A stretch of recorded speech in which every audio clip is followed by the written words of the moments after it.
గడ్డి వలె త్వరగా ఎండిపోదురు అని ఉంది. బాగా వినాలి. వారు అంటే ఎవరు? మొట్టమొదటిగా వచనం చూసుకున్నాం కదా, చెడ్డవారు. రెండవదిగా దుష్కార్యాలు చేసేవారు.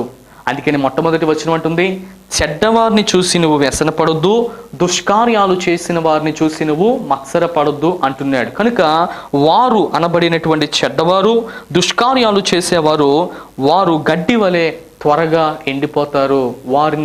వారు ఎలా ఉంటారో తెలుసా? మనకు హాని చేయాలనుకునేటువంటి వారందరూ కూడా, మనం ఒకవేళ మన నాశనాన్ని కొనేవారందరూ కూడా, ప్రియ దేవుని బిడ్డలారా, మనము దేవుణ్ణి కలిగి ఉన్నాం కనుక మన దేవుడు ఆ నాశనం నుండి, మన దేవుని ఆ సమస్తమైనటువంటి దుర్నీతి నుండి, ఆ చెడ్డతనం నుండి ఆయనే మనల్ని ఏం చేస్తాడో తెలుసా?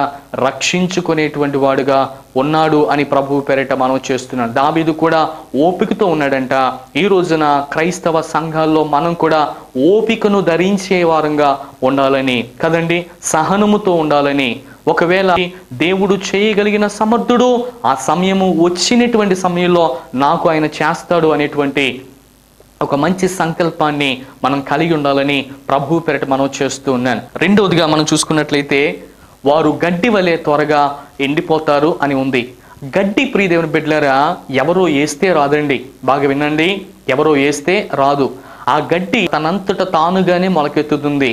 ఇంచుమించు మనం ఇంట్లో ఎసరు కడుక్కొని అలా ఇంటి ముందు పాడేసినప్పుడు, లేకపోతే గుడ్లు మనం ఒలిచి ఆ తొనలు ఏదో పాడేసినప్పుడు, అలాగ బంగాళదుంపలో సంథింగ్ ఏయో మనం కడిగి మనం అలా పాడేస్తున్నటువంటి సమయంలో ఒక్కోసారి తెలియకుండానే మన ఇంటి ముందే మనం పెంచకుండానే మన పెరటులో ఆటోమేటిక్గా ఏమవుతుందో తెలుసా?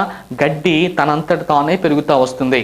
ఇంచుమించు ఒక 10-15 రోజుల్లో, లేకపోతే 20 రోజుల్లో చిన్న చిన్న మొలకలు మొలిసి, దేవుని బిడ్డలారా, చిన్న విత్తనంగా అది మొలకెత్తి ఒకేసారిగా ఒక గడ్డిలాగా అది పైకి పూచుకుంటూ వస్తుంది, వికసిస్తూ వస్తుంది. గమనించండి, దేవుడు అంటున్నాడు, నీకున్నటువంటి శత్రువులు కూడా నీ ముందు, ఒకవేళ వారు చెడ్డవారిగా ఉండి, ఒకవేళ దుష్కార్యాలు చేసేటువంటి వారిగా ఉన్నప్పటికీ కూడా, వారి కోసం నీవు ఏం చేయదో తెలుసా?